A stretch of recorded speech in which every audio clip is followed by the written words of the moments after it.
Bom dia, pessoal. É um enorme prazer eu estar aqui com vocês. Meu nome é Rangel e eu vim falar um pouco com vocês sobre atualizações de trauma torácico. É um assunto de grande relevância, independentemente do setor em que você atue. Por quê? Porque todos os profissionais hoje da saúde têm uma obrigação. A obrigação de estar sempre disposto a ajudar, estar sempre pronto para ajudar. Não somente disposto, mas pronto. Numa situação na rua, numa situação em casa. Então, assim, o profissional da saúde, seja nutricionista, odontólogo, fisioterapeuta, tem que ter uma base de competência técnica para prestar os primeiros socorros caso necessário. Vou me apresentar novamente. Meu nome é Rangel, sou discente do curso de Medicina pela Universidade 9 de Julho, sou membro acadêmico da Sociedade Brasileira de Cirurgia Cardiovascular, sou membro da Associação Paulista de Medicina, autor do livro Tópicos em Saúde Mental, ex-coordenador do programa, ex-coordenador nacional do programa de sensibilização à doação de órgãos, tecido e medula pela IF e bolsista pela X-Ray UX. E essa mesma aula aqui que está sendo ministrada, eu também ministrei para a Sociedade Brasileira de Cirurgia Torácica. Então, se você entrar lá no site, tiver alguma dúvida, entrar lá no site da Sociedade Brasileira de Cirurgia Torácica, você vai encontrar essa mesma aula, claro que com os slides diferentes, é inovação. É, também, vamos lá, vamos dar uma chovida no molhado, como algumas pessoas falam. O que é chovida no molhado? Vamos falar o óbvio. Vamos falar um pouco da anatomia e fisiologia, retomar e viver, como falam. O tórax é uma estrutura muito importante, porque ela protege algumas regiões importantes que temos no nosso corpo, como pulmão, coração, temos a aorta abdominal, temos o arco da aorta. Então, assim, a depender do local também, podemos ter ruptura hepática. Então, assim, o tórax uma região do corpo, não vou falar mais importante, mas uma das mais, principalmente quando falamos de assistência ao trauma. De tal forma que, das letras do ABCDE, o B que vamos ver, a expansibilidade torácica é uma grande causa de mortalidade. E temos aqui os arcos costais, dá para ver com o projetor. E é interessante você saber a estrutura anatômica e fisiológica da traqueia, brônquio, bronquíolos, o externo, os arcos costais verdadeiros, os arcos costais flutuantes. Isso aí é bem importante, principalmente quando a gente for falar mais para frente de fratura dos arcos costais. Está muito relacionado a pneumotórax hipertensivo, pneumotórax aberto, hemotórax. A fisiologia, aqui a gente consegue ver como é o processo de levar sangue, trazer o sangue, tanto do coração quanto do pulmão, o qual esse sangue, por sua vez, vai ser oxigenado, chega pelo lado direito do coração, vai para o pulmão, é oxigenado, vai para o lado esquerdo do coração, e esse então vai ser distribuído sistemicamente.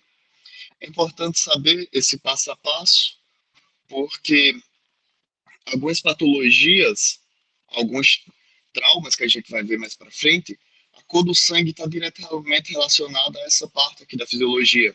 Veja bem, se a gente tem, porventura, mais para frente eu vou repetir esse mesmo detalhe, mas só para perceberem a importância que tem a anatomia dentro do trauma. Se a gente tem uma situação em que tenhamos sangue vermelho mais escuro, temos uma situação de retorno venoso, temos uma situação que pode envolver o lado direito do coração. De modo contrário, se temos uma situação em que temos um sangue vermelho mais vivo, temos o lado direito. Pode ser algum problema na horta e por aí por diante. Então, assim, a anatomia, ela sempre tem que andar lado a lado com a nossa clínica, com a nossa base clínica. Não adianta muito saber o ABCDE do trauma, tudo bem ao pé da letra, na verdade, X ABCDE. O último ATLS agora colocou o X. Importante salientar. Se você não sabe o básico. Lembrando que aqui eu também vou falar, como o próprio tema fala, atualizações em trauma torácico. Então, não somente vou chover no molhado, vou falar o óbvio, vou falar com pneumotórax hipertensivo, tratamento, como também irei retomar, aliás, irei trazer assuntos que vieram à tona novamente nos últimos guidelines, nos últimos ATLS, o que a Sociedade Brasileira, tanto de cirurgia cardiovascular quanto de cirurgia torácica, estão recomendando.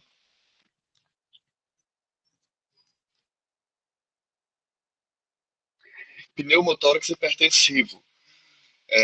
Eu gosto de falar que toda patologia ela se autoexplica pelo próprio nome. Pneumo. Pneumo, ar. Tórax, a região torácica. Hipertensivo, algo elevado. Então, assim, por mais que eu não tenha ideia do que é pneumotórax hipertensivo, pela própria etiologia da palavra, eu já consigo deduzir que vai ser ar com a pressão elevada na cavidade torácica. Porque o próprio nome já me informa isso.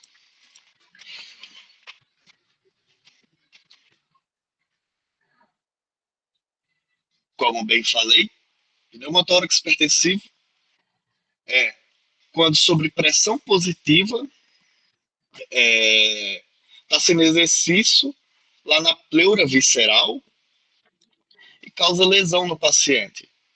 Ou às vezes essa lesão é secundária, tanto a lesão pode ser primária quanto pode ser secundária.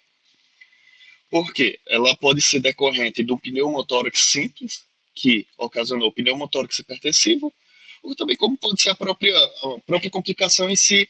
Temos os casos do pneumotórax aberto. Temos aqui também acho um ponto bem importante, que se a gente for ver o que as sociedades falam, tanto a torácica quanto, na verdade, até o de clínica, tá? Esse detalhe aqui é bem importante. Vou apontar aqui com o cursor. Iatrogenia devido às tentativas de acesso venoso centrais alto, subclave e jugular interna. Quando eu falo subclaves e jugular interna, entendam, 90% subclaves e 10% jugular interna. As sociedades falam, se você não tem expertise, se você não tem experiência em fazer acesso venoso central, a subclávia, não tenta. Por quê? A chance de você cometer uma iatrogenia, a chance de, porventura, o gelco se deslocar um pouco e você causar um pneumotórax hipertensivo no paciente é enorme. Então, se você está numa UPA, se você está em algum serviço que você não tem um serviço da emergência, o serviço da cirurgia disponível, complica bastante esse paciente. A gente acaba tendo um problema e tanto. Então, se precisa, faz femoral ou jugular interna. Tem alguns que até falam, isso não está em nenhum trabalho, nenhuma diretriz, que em serviço de UPA é melhor fazer femoral porque a chance de complicação é menos. A maior complicação da femoral é a infecção, mas assim, não é aquele complicação na hora. Normalmente você faz, você manda o paciente para o serviço de referência, mas já estabilizado. Lembrando que quando a gente fala de trauma torácico, a gente está falando no segundo pico que mais mata paciente. Por quê? Acontece um acidente. O ATLS fala disso muito bem. Acontece um acidente. O primeiro pico que mais mata paciente é o pico até 2 horas. O cara se acidentou de moto. Até 2 horas é o primeiro pico. Por quê? Está diretamente relacionado à dinâmica do trauma, está diretamente relacionada ao acidente. Às vezes ele morre do acidente. Então ele morre no primeiro pico. O segundo pico é justamente isso. Quando a equipe médica recebe o paciente e faz a estabilização. E aí onde Aqui tudo que eu vou falar se encaixa. E o terceiro pico é quando o paciente já está hospitalizado, pode acontecer uma sepse, pode acontecer diversas outras coisas que a gente nem sabe, trombos, enfim. Então a gente aqui fala muito sobre não morrer agora, não morrer agora.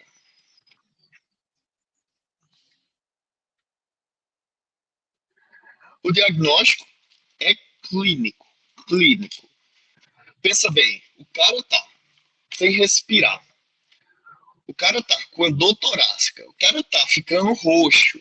Cara, não dá tempo de fazer uma tomo, solicitar uma tomo para vir 5 horas depois, não dá tempo de solicitar um raio-x, não dá tempo de solicitar uma ressonância, vai morrer. O diagnóstico é clínico. Pega o estetoscópio, ausculta, murmúrio vesicular abolido, faz percussão, se tiver pânico, pode fechar diagnóstico. Aqui tem. As sociedades falam que algo que pode ajudar muito, por que pode ajudar muito o exame? O EFEST, que é o ultrassom à beira-leito. Por conta que na maioria das vezes eles já ficam lá pronto. Então, assim, o trabalho que você teria de auscultar e de fazer percussão, em questão de tempo, é o mesmo em que seria para você pegar o EFEST, colocar no tórax do paciente e analisar se ali tem ar, se ali a pleura está normal, o que está havendo. Mas assim, se você tem, se você não tem, é clínico. Se sua clínica aponta para isso, confia que vai. O diagnóstico, temos isso aqui que eu bem já falei, que é a dor torácica, ataque de espineia, abolição do murmúrio vesicular, a expansibilidade do tórax vai estar reduzido, hipertimpanismo e pode ter desvio traqueal. O desvio traqueal você vai ver mais evidentemente sem nenhum exame, mas em pacientes mais magrinhos que a traqueia fica bem proeminente, em pacientes um pouco mais cheinhos, ou ao meu exemplo, não é tão bem visualizada. Também vamos ter colapso circulatório e podemos ter também distensão de jugular. E, lembrando, eu sempre vou falar muito disso, trauma torácica ocasiona muito parada cardiorrespiratória. A parada cardiorrespiratória é causada pelos 5H5T. Hipóxia é uma das principais. Então, assim, se a gente está falando de uma situação que o paciente está hipoxêmico, pode aguardar. Se não houver nenhuma abordagem, ele vai parar, você vai ter um paciente parado e com pneumotórax hipertensivo. Então, assim, age o quanto antes. Por isso que quando a gente fala que o diagnóstico é clínico, é para agilizar esse diagnóstico. E tem alguns achados, a Imagine não abriu aqui no meu slide, mas temos alguns achados no EFESH. O que eu mais vejo, o que eu mais conheço, é de particularidade minha, quando o EFESH está configurado no modo M, desde já saliento que ele pode ter diversas configurações, porque às vezes você usa até uma coisa que eu já vi, você usa até o ultrassom da ginecologia, da geriatria. Então, assim, acaba sendo, em alguns serviços, acaba sendo um jogo lá da cá. Então, você sempre configura, bota no modo que você quer. E no modo B, você vai ver um sinal chamado sinal de código de barra. Eu não conseguia. Eu acho que por algum problema aqui no meu slide, deve não ter aberto. Mas é literalmente, ficam os sinais parecendo código de barra. É bem característico. Na hora que vocês baterem o olho, não vai ter dúvida. E o manejo desse paciente? Diagnosticou, manejo. O manejo pega um gelco, 14G de preferência, é um gelco bem espesso mesmo. Vai no kit espaço intercostal, na linha axilar média do hemotórax suspeito. Observação, lembra que eu falei que aqui a gente está falando sobre atualizações. Alguns ATLS passados falavam do segundo espaço intercostal. No último, já falou do quinto. Por quê? Por segurança. Nem sempre temos um cirurgião torácico que vai fazer essa descompensação. Então, por segurança, é o quinto espaço intercostal. Espaço intercostal é espaço entre uma costela e outra, literalmente. Aí você introduz o gelco, sempre na borda inferior da costela superior. Então, aqui é o espaço. Ao invés de você colocar aqui, você vai colocar aqui, borda inferior da costela superior. Por quê? Aqui temos as artérias intercostais. Então, se você coloca aqui, você pode, ao invés de livrar esse paciente do pneumotórax, levar ele para o hemotórax, hemo, sangue. E aí é solucionando um problema, resultando em outro.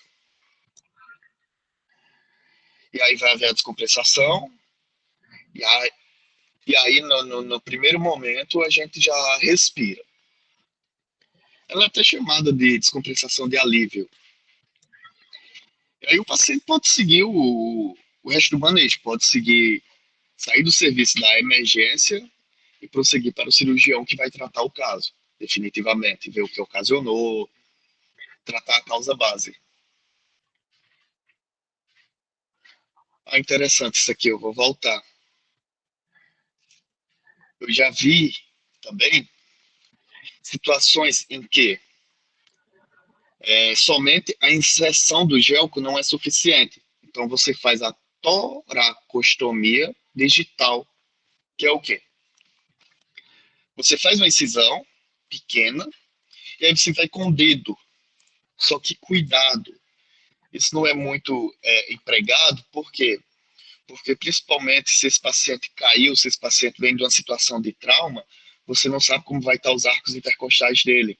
Então aí se ele tiver fratura e tiver algum osso lá, você pode ver, pode se machucar e haver contaminação. E aí contaminação, você já entendeu o resto, o que vai acontecer.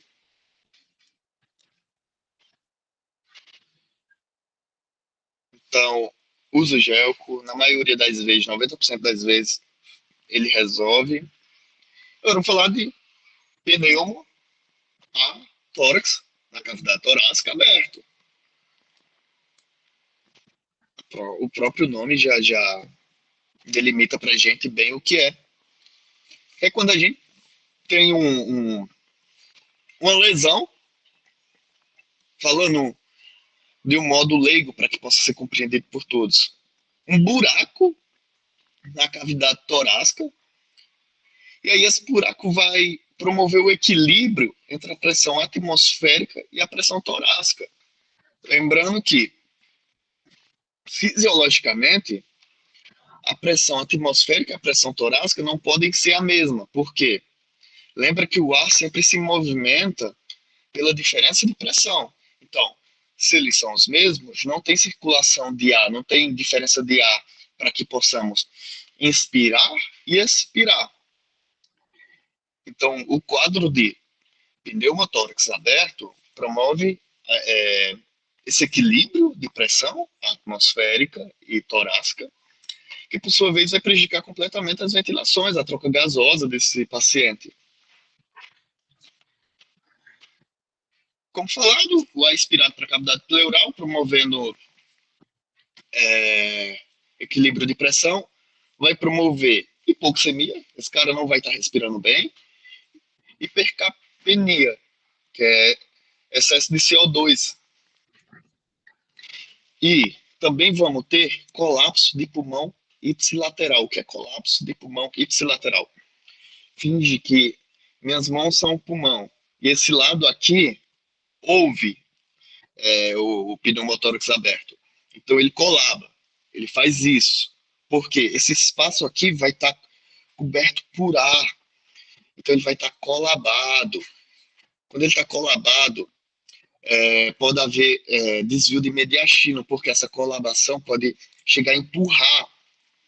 Então a gente pode ter desvio de estrutura cardíaca. E aí pensa, esse aqui tá bom, mas esse aqui tá colabado, aí empurra. Então, não bastava esse aqui estar colabado, ele ainda vai empurrar e vai tomar espaço desse aqui, que complica ainda mais nossa situação. Então, o que era para ser só 50% da troca gasosa que você tinha, agora é menos 50%, porque o que está colabado ainda está comprimido o outro. E aí ele evolui para o que eu já falei anteriormente, pode evoluir para o pneu motórico hipertensivo.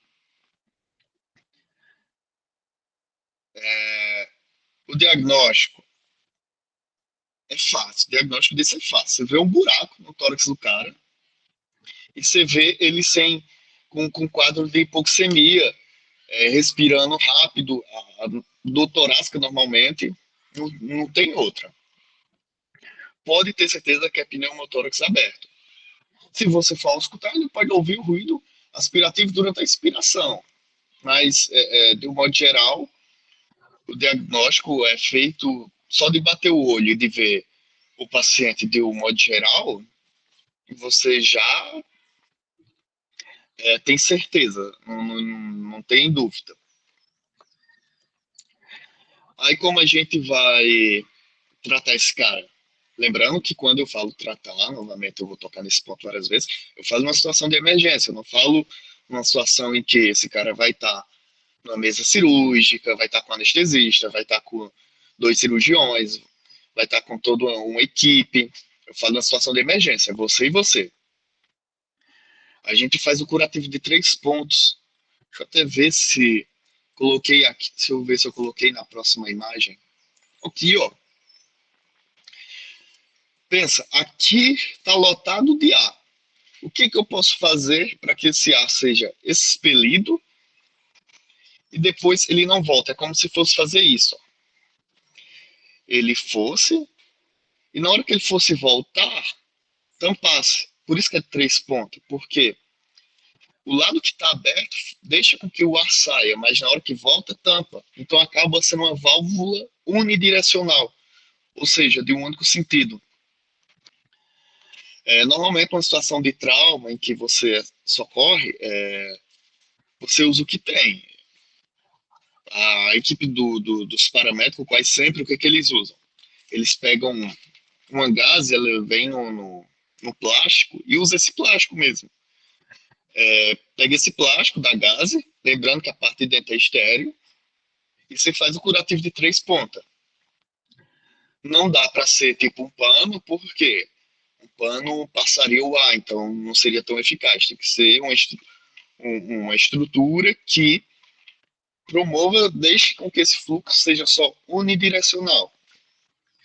Se ele não permitir essa vedação de uma forma eficaz, quando for para ele tampar, ainda assim vai vazar ar pelo próprio tecido.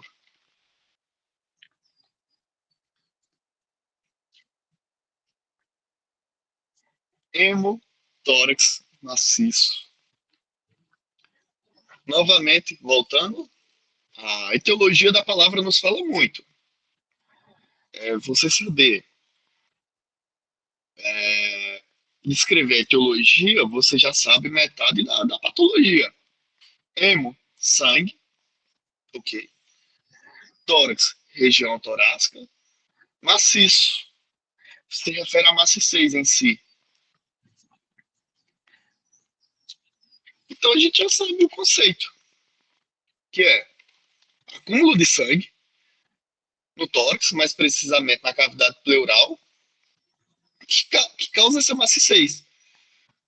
Agora a gente vai falar de uma definições mais bonitinha, que é falar de números propriamente. Acúmulo de mais de 1,5 litro, ou aqui fala, nas diretrizes fala também 1/3 da volemia do hemitórax, mas se apega com 1,5 litro. Se você tem um acúmulo de mais de 1,5 litro, você não vai ter boa expansibilidade pulmonar, porque vai estar cheio de líquido, cheio de sangue, e por sua vez causa uma fisiopatologia parecida com aquela que a gente viu anteriormente. Só a única diferença é que aqui vai ser o acúmulo de sangue, a cavidade pleural, que vai levar a restrição. E aí a gente tem o choque circulatório, um choque nesse paciente. 1,5 litro vai ser um choque também hipovolêmico, e quase sempre está associada também com lesão penetrante, que pode ocorrer, pode ser devido a uma iatrogenia também de acesso central.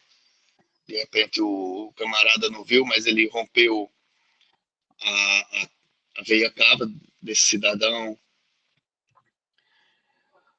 No momento da aspiração, ele pode ter pegado a artéria intercostal. Então, assim, eles têm diversas etiologias, desde a iatrogênica, como trauma, como situações de violência, facada, tiro. E o diagnóstico também é clínico. Se não tem muito tempo também para fechar um diagnóstico. Se ele estiver naquela situação de mais de 1,5 litro, esse cara não está ventilando bem. Esse cara já está em um desconforto respiratório significante. Então, não sobra tanto tempo. Então, vamos ter para fechar o diagnóstico clínico, claro. Foi lá, percutiu, maciçez. E aqui a questão da frequência respiratória não me fala muito, porque tanto ele pode estar TAC quanto bradicardia. Questão da, aliás, batimento por minuto. Não me fala tanto. Não é um sinal que eu uso de um modo fidedigno nessa situação. Vai estar com desconforto respiratório, com hipoxemia, redução do murmúrio vesicular, assimetria ventilatória, ou seja, respira um lado, não vai estar igual ao outro. Distensão também de veias cervicais também não é um sinal bom que eu use, então a gente não recomenda. Então, assim, chegou, auscultou, murmúrio vesicular reduzido. Até agora. Claro que a gente vai ver outras que também se encaixam, mas até agora, murmúrio vesicular reduzido. Percutir timpânico, pneumotórax hipertensivo. Percutir maciço, hemotórax. Então, assim, a semiologia é uma ferramenta aliada nossa nesse cenário. Sabendo usar, ela é melhor que qualquer exame. A conduta inicial pensa, esse cara perdeu 1,5 litro de sangue. O que eu vou fazer? Reposição volêmica? Eu vou garantir a reposição volêmica nesse cara. Alguns guidelines falam sobre transfusão, que é a autotransfusão, que é você pegar esse sangue, aí ter um preparo e colocar no paciente novamente, mas não daria tempo explicar aqui, tendo em vista o tempo que eu tenho. Fica com solução cristalóide, faz ressuscitação volêmica.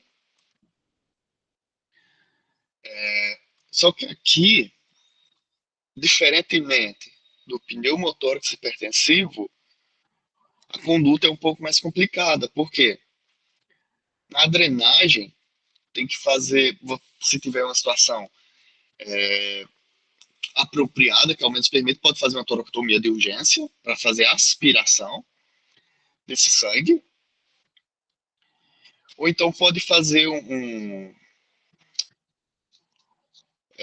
colocar um gel e colocar no porto-vac.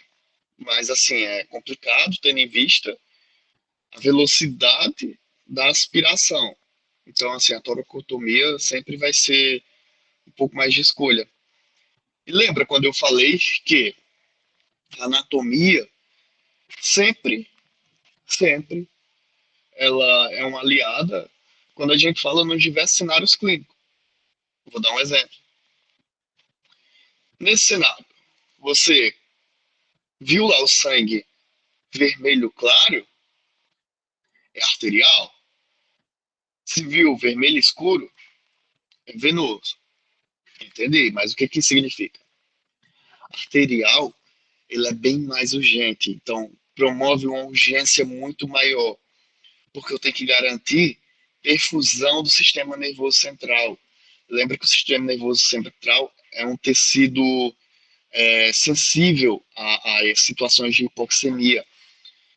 Pode passar pouco tempo sobre essa situação. Então, assim, detectou sangue arterial, uma conduta imediata. Angel, eu não sei fazer toracotomia. Eu vou mandar para o serviço de urgência. Até lá, o que, é que eu faço? Faz de reanimação nesse paciente. Reanimação volêmica. Vamos garantir que esse paciente tenha líquido suficiente. Vamos fazer a resuscitação volêmica nesse paciente urgente.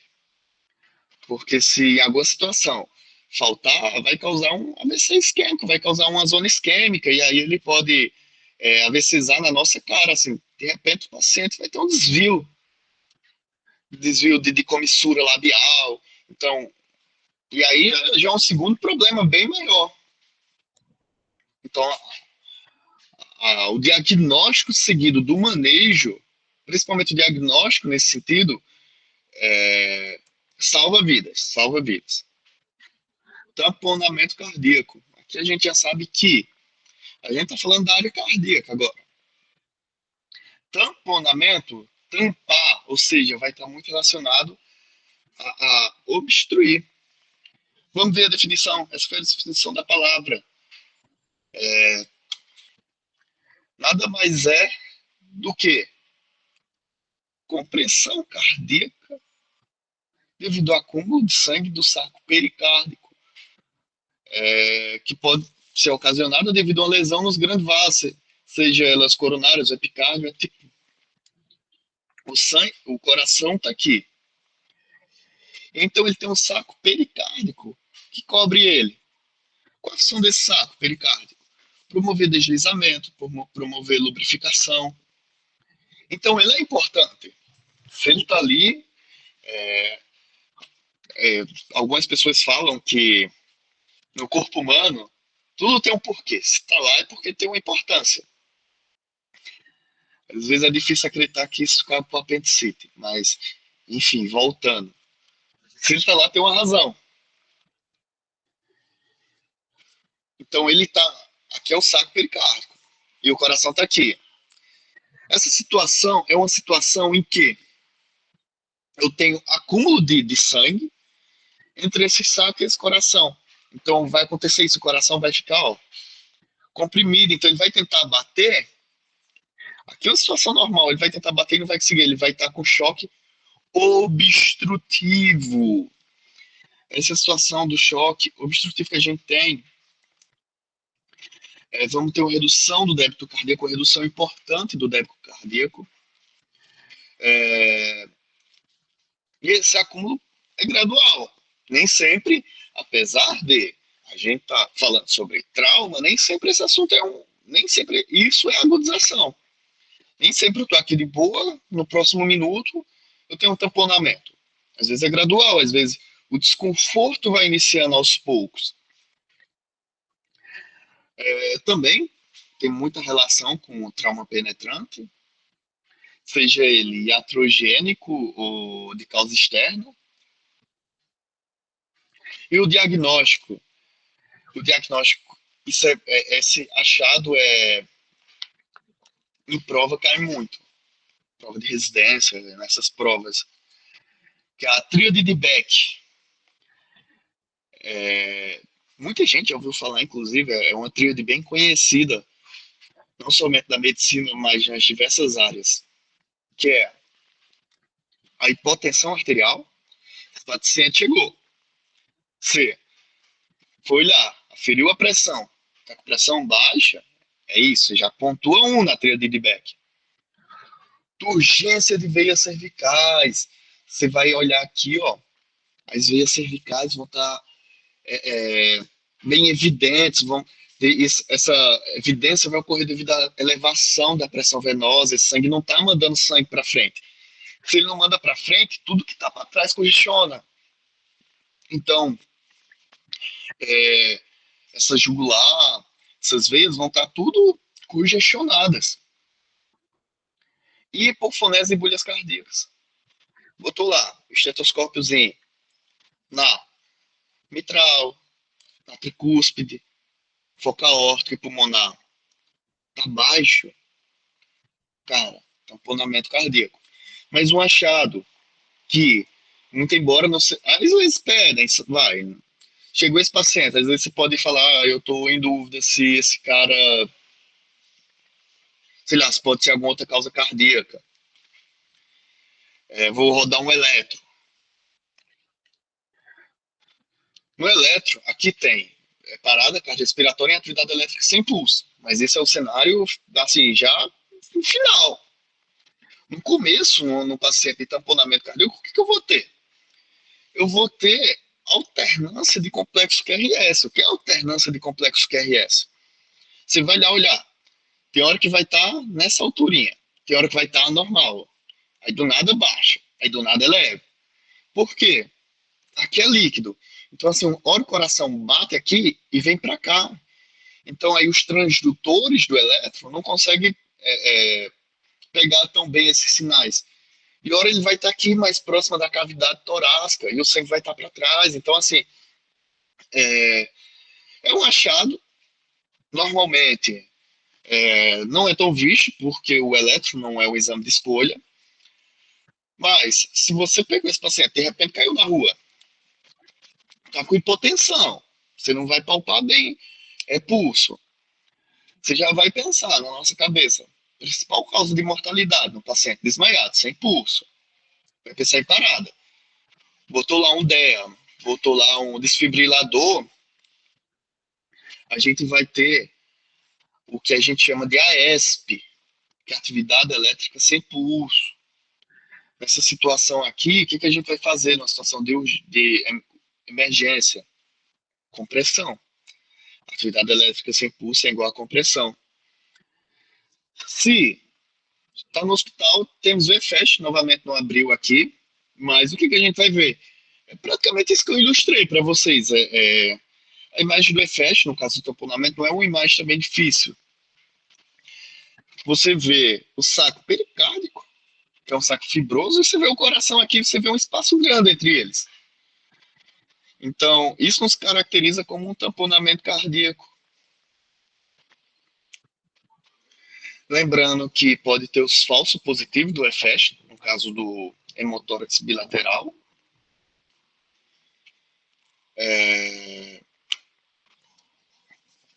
Então, ter muito cuidado. O manejo desse cara, ele está em choque. Choque é igual a reanimação volêmica. Mesmo que seja obstrutivo, é igual a reanimação volêmica. O que eu vou fazer com esse cara? Bota cristalóide nele.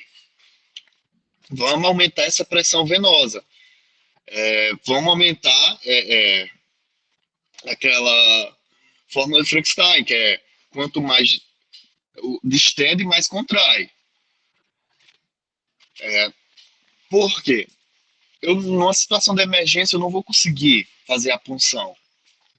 Uma punção é bem complicada para quem já viu, principalmente em situação de emergência, que nem tempo você tem estabilidade física do paciente, ou seja, ele não está parado, né? Às vezes você está no carro, na situação de SAMU, ou nas mais diversas. Tem que ser numa situação hospitalar para fazer tirar por meio de punção. O que dá para fazer um primeiro momento é reanimação volêmica. Vamos aumentar a pressão venosa e melhorar a contração miocárdica transitória. Chegou no hospital, o que a gente pode fazer? Vamos até a janela pericárdica substifoide. Onde ela fica?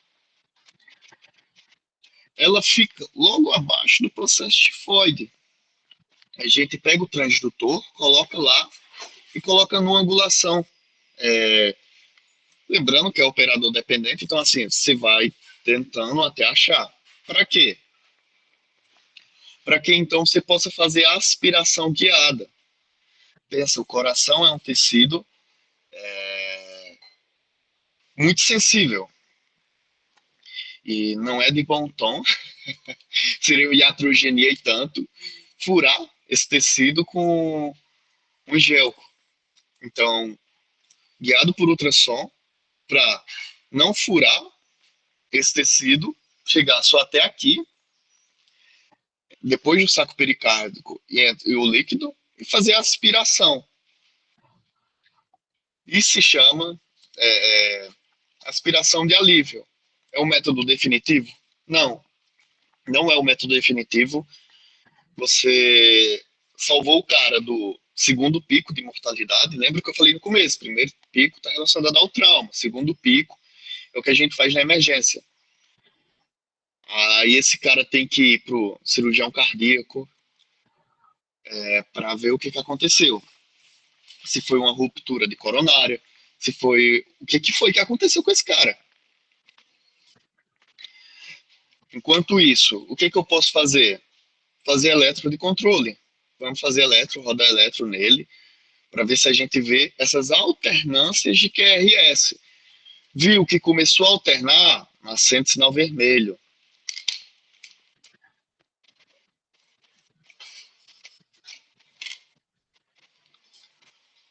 Parada cardiorrespiratória traumática e toracotomia de reanimação. Aqui é um ponto que eu vou falar muito, porque todo profissional da saúde tem que saber bem isso.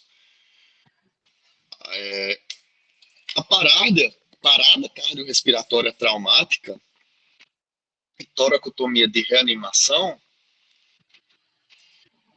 é um assunto em que, hoje eu estava até comentando com um colega meu, primeiros socorros devia ser ofertado desde o ensino primário. E se a gente pudesse falar dentro do trauma torácico, o que mais representa os primeiros socorros, estaria aqui. Porque a gente não somente está falando uma situação traumática, como a gente está falando de uma parada que pode ser ocasionada por uma situação traumática e não traumática. A etiologia que ocasionou não é o nosso primeiro problema, a um primeiro momento. Vamos me preocupar com isso depois. A um primeiro momento, eu vou salvar esse cara. Por quê? Perceba bem, vamos pensar bem. O cara tá dirigindo no domingo ensolarado, seu carro, e aí ele passa direto numa curva e bate. Bate no outro carro, bate, sei lá, em alguma coisa. Eu não sei o que ocasionou. Eu não sei se ele teve uma parada antes, apagou, e então o carro saiu desgovernado, ou eu não sei se ele bateu, essa batida ocasionou o trauma. A gente vai falar mais para frente de contusão miocárdica, que pode ocasionar muito bem essa parada. Então, assim, eu vou me preocupar com etiologia agora? Não, não. O cara tá parado. Você chegou, tá sem pulso.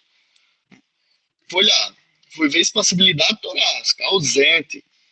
Responsividade, ausente, igual a compressão. Não pensa duas vezes, compressão. Lembrando que as causas da parada são os 5H5T. Aqui tem alguns que é hipoxemia, temos pneumotórax hipertensivo, que é o H, né? Hipovolemia profunda, tamponamento cardíaco, herniação cardíaca e contusão miocárdica, que são os mais importantes dentro do trauma torácico. Claro que tem muitos mais outros, como excesso de CO2, tanto excesso de tanto excesso quanto pouco, né? Potássio pode ocasionar essa situação.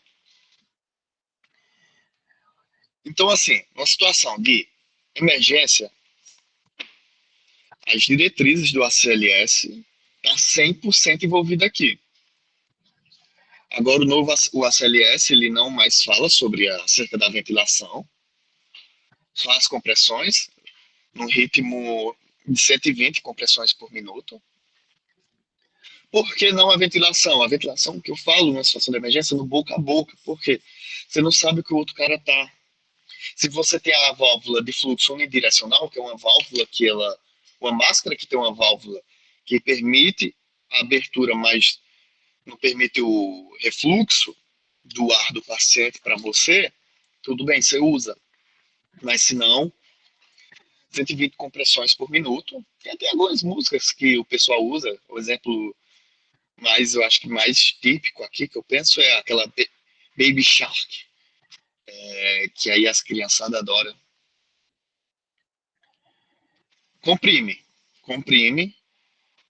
Se tem uso de alguma droga, usa Nora, intercalando com a mildarona. Lembrando que sempre em doses escalonadas, 150 e 300 miligramas.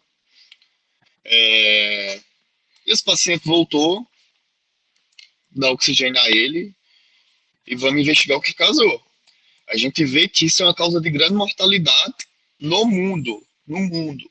De tal forma que, a nível de Brasil, a gente tem uma lei que estabelece que ambientes em que tem uma concentração ou um fluxo de pessoas igual a uma determinada quantidade de pessoas lá, é obrigatório ter um DEA, que é um desfibrilador automático. E ele é bem simples. Você coloca as pá, você liga e ele faz o resto. Você faz as compressões, ele diz a hora de parar e ele diz se o choque está indicado ou não. Para aqueles que têm mais, como é que eu posso falar, habituado ao eletrocardiograma, lembrar que os choques, os ritmos chocáveis, melhor falando, é a fibrilação ventricular e a taquicardia ventricular. A gente nunca vai chocar um AESP e a gente nunca vai chocar uma sistolia. O AESP comprime e dá volume. Lembra que a gente falou? A sistolia tem aquele protocolo, que é verificar cabos, verificar se os cabos do paciente está ok, verificar o ganho lá no monitor e verificar a derivação, se a derivação está adequada.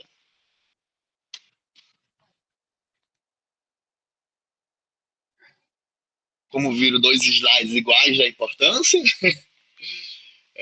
falamos tudo, deixa eu ver, verificar quando é chocável ou não.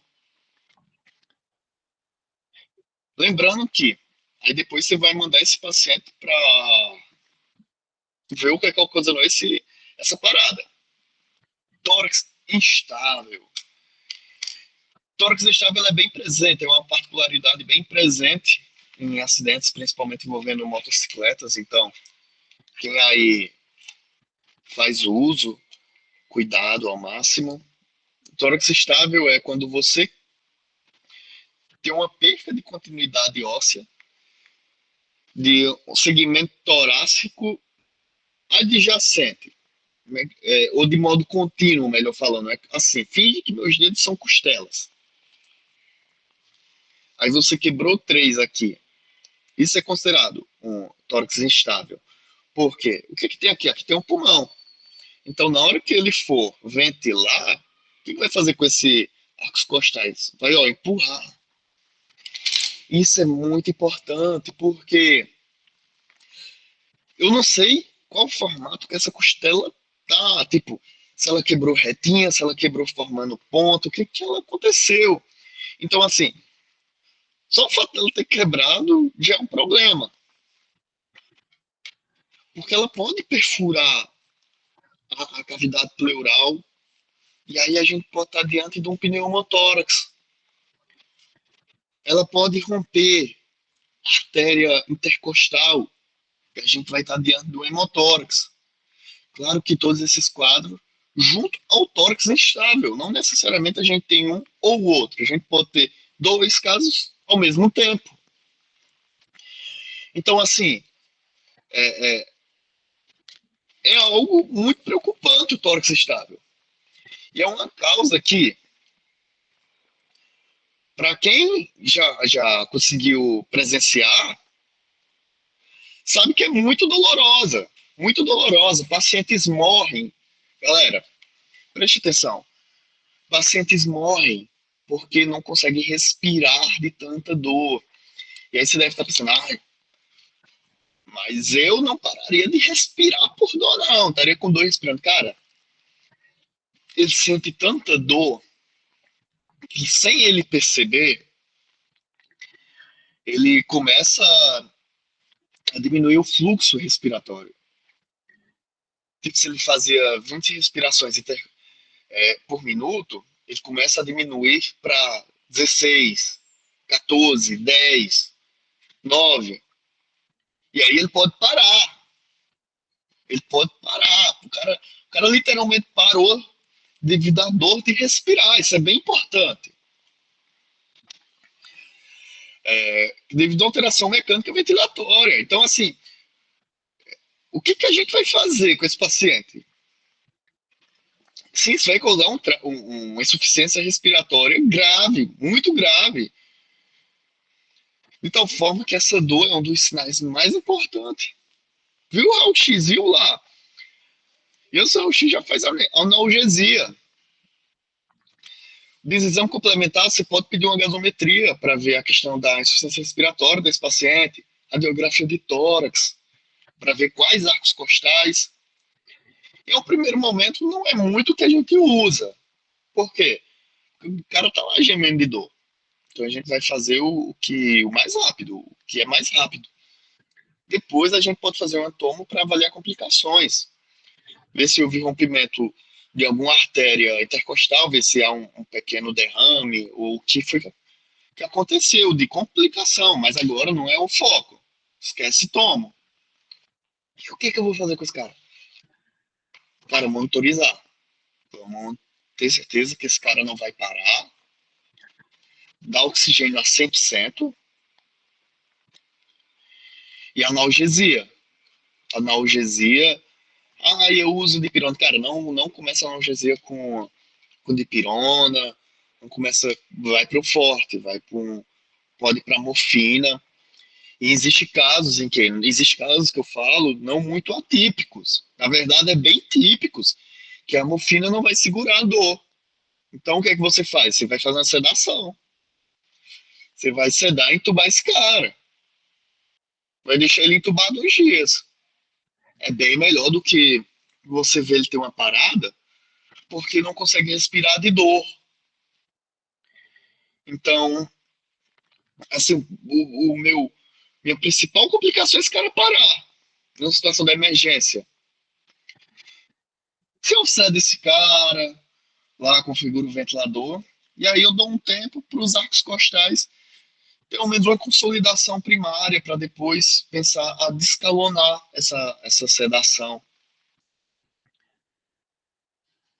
E por mais tempo esse paciente vai estar em ambiente hospitalar, não vamos liberar ele nem tão cedo. Pneumotórax simples, já partindo posicionalmente. Acúmulo de ar na cavidade pleural. Cara, eu vou dar uma explicação bem fácil de entender. Se você for pegar o ROB, se você for pegar o ACLS, se você for pegar o Guideline, você vai ver as explicações enormes, mas eu vou dar uma explicação bem fácil aqui de compreender, principalmente na situação de emergência. Como diferenciar um ou outro. Tem repercussão hemodinâmica? Pneumotórax hipertensivo. Não tem repercussão hemodinâmica? Pneumotórax simples. É simples, porque a fisiopatologia parece, a fisiopatologia é muito parecida. Então, assim, a um primeiro momento, eu vou estar me preocupando se é o simples, se é o hipertensivo, qual que é a etiologia, não, vou salvar a vida desse cara no primeiro momento. A preocupação não é a etiologia, a fisiopatologia, diagnóstico, conduta. Emergência é isso, é diagnóstico, conduta. Então, se não há repercussão, pneumotórax simples, mesma coisa que a gente falou, tem exame? Tem. Vou fazer? Nem sempre. Por quê? O cara tá morrendo. E a gente não sabe precisamente quanto tempo esse cara tem até morrer. Se tem meia hora, se tem uma hora. Então vamos agir. Vou botar esse cara numa sala com tomografia para demorar 2 horas para fazer o tomo, demorar mais 5 para vir laudo. Não precisa nem responder. O que a gente tem, novamente, é o EFESH, que pode ser usado se ele tiver a sua disponibilidade, senão você tem a clínica. A clínica é soberana. Se ela é, indica algo, pode confiar. E aí o manejo desse paciente, ofertar oxigênio, deve fazer radiografias seriadas, depois da estabilização clínica desse paciente, para ver se ele descompensou e provocou, no caso, o pneumotórax hipertensivo, ou se não,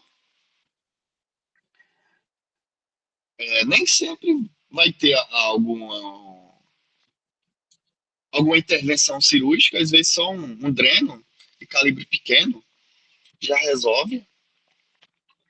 Pode até colocar o dreno ligado a um portovac e faz radiografias seriadas. É, lembrando que eu não estou me abstendo muito aqui como colocar o dreno, porque já foi falado. Aqui a única coisa que eu vou falar é a diferença, o que isso percute para mim. Então, se esse paciente está no UPA, não necessariamente eu preciso mandar ele para um serviço de referência, consigo resolver. Claro que o ideal é que esse cara seja assistido por um cirurgião e tudo mais, até mesmo para prever possíveis complicações para conduta imediata. Mas se não for o caso, também dá super certo. Faz a radiografia seriada, garanto que esse cara não vai descompensar e é isso. Contusão pulmonar, é lesão no parênquima pulmonar, hemorragia alveolar intersticial. Ele está envolvido, a gente acabou falando de contusão pulmonar, por isso que eu nem me abstenho muito aqui, porque a gente acabou falando nele também nas etiologias passadas, quais tudo pode causar. É quando alguma dessas lesões, por exemplo, a fratura de arcos costais, vai lá e lacera o pulmão. Tórax estável, vai lá e lacera. Pode ser causa externa, uma facada, ao exemplo, vai lá e lacera. E ela é letal. É, ao raio-x eu vou ter infiltrado alveolar. E sim, nesse caso eu necessito de exame, de escolha. Preciso de um tomo, de um raio-x, alguma coisa. E quase sempre está relacionado à insuficiência respiratória. Então vamos garantir via respiratória. Se precisar entubar esse cara, entuba. Se precisar dar volume a ele, mas não vamos deixar esse cara descompensar. Principalmente se ele tiver alguma doença de base, isso é bem importante. Pacientes com DPLC tem grande mortalidade aqui nesses casos. Trauma de parede torácica, não vou me abster muito aqui, porque são traumas que acontecem no tórax, mas não necessariamente tem repercussão hemodinâmica, de tal forma que a gente solicita exame para ver se ocasionou alguma coisa, mas 90% dos casos, analgesia com AINES, analgesia com AINES e dipirona já resolve. É uma criança que caiu de bicicleta, é um cara que se ele caiu e bateu o tórax numa mesa. Claro que isso tudo de um modo não muito agressiva. Nesse caso também pode ter distúrbio não somente circulatório ou respiratório, mas também hepático, porque ele também pode bater com muita força onde está a região hepática. Mas 90% dos casos isso não é preocupação. Na emergência, você excluindo tudo aquilo que a gente falou, não vai ser isso que vai prejudicar seu paciente, principalmente. Ruptura traumática de aorta. Então, cara, aqui é algo que mata muito, absurdamente. E o manejo é quando tem a aorta, todo mundo sabe lá, a artéria aórtica. Tem o arco da aorta e a aórtica torácica, na região torácica. Então pode acontecer situações em que eu tenho um aneurisma. Diversas outras patologias pode ser, mas a maioria que eu vejo é quando tem um aneurisma e ocorre um trauma, e aumenta a pressão, e por sua vez a ruptura. O paciente ele tem uma hipotensão grave, normalmente ele vem a óbito muito rápido, porque a perca é muito alta. Por mais que você faça ressuscitação volêmica, nada é compensatório a perca que esse paciente está tendo. Então, o manejo dele é algo heróico. É algo heróico. É, os cirurgiões, a equipe que vai tratar esse paciente são verdadeiros heróis, porque tem que agir com rapidez e eficácia, usando o menos de tempo possível, porque tempo é sangue, e quanto menos, menos chance. E é isso, pessoal. Espero ter sido proveitoso para todo mundo. Essa conversa que a gente teve sobre trauma torácico é muito prazeroso para mim falar sobre, porque é uma área que eu tenho um carinho enorme, é uma área que eu vejo muito nos prontos-socorros, e é uma área que eu vejo que tem muita relevância que, de algum modo, não somente o ato de saber, mas o ato de passar esse saber salva vidas. Então, assim, isso que eu fiz, o médico não somente salva vidas quando está lá no hospital, mas também quando ele transmite conhecimento, porque de repente algum de vocês lida com alguma dessas situações e sabe o devido manejo, vocês estão salvando vidas. E espero que todos tenham aprendido. Como eu falei, se precisar rever também, temos essa aula no site da Sociedade Brasileira de Cirurgia Torácica. E muito obrigado.